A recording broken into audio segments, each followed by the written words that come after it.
Suravi Ghosh question from our Facebook stream, sir. She is from University of Burdwan, West Bengal.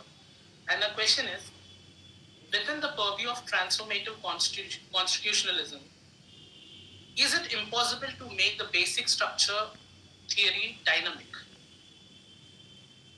The basic structure theory is in some sense terribly dynamic. It's such a brilliant question. Please congratulate her. Brilliant question. It is absolutely dynamic. Actually, that means the person has actually understood constitutional law. My God, this is a brilliant point. Basic structure was actually not a resistance to change. Basic structure involved the fundamental tenets of republicanism, democracy, and above all, fundamental freedoms of equality and non-discrimination. Anything which is non-discriminatory per se has to be dynamic.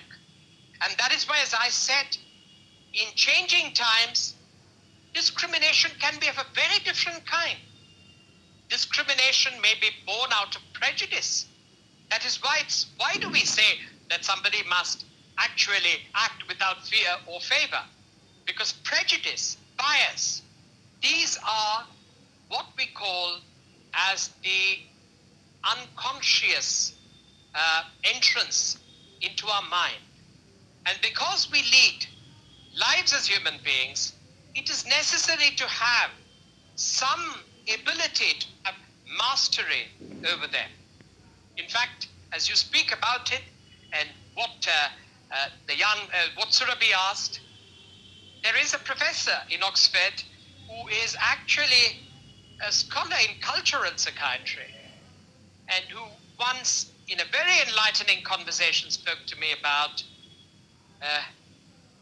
the importance of empowerment and the importance of choice.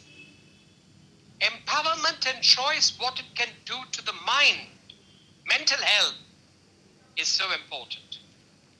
Let me give you a second example.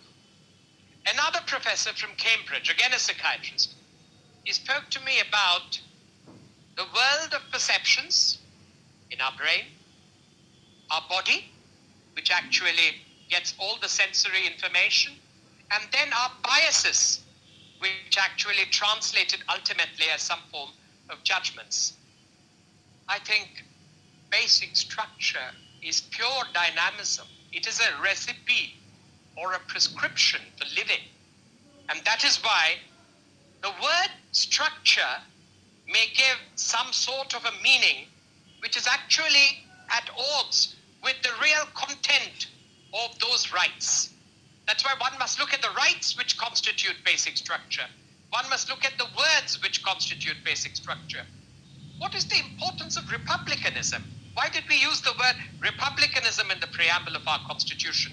It was because we needed a completely neutral state, a state which will always maintain impartiality as its core tenet of governance. That is why republicanism was so fundamental. That is why our Constitution is one of the few constitutions which uses the expression freedom of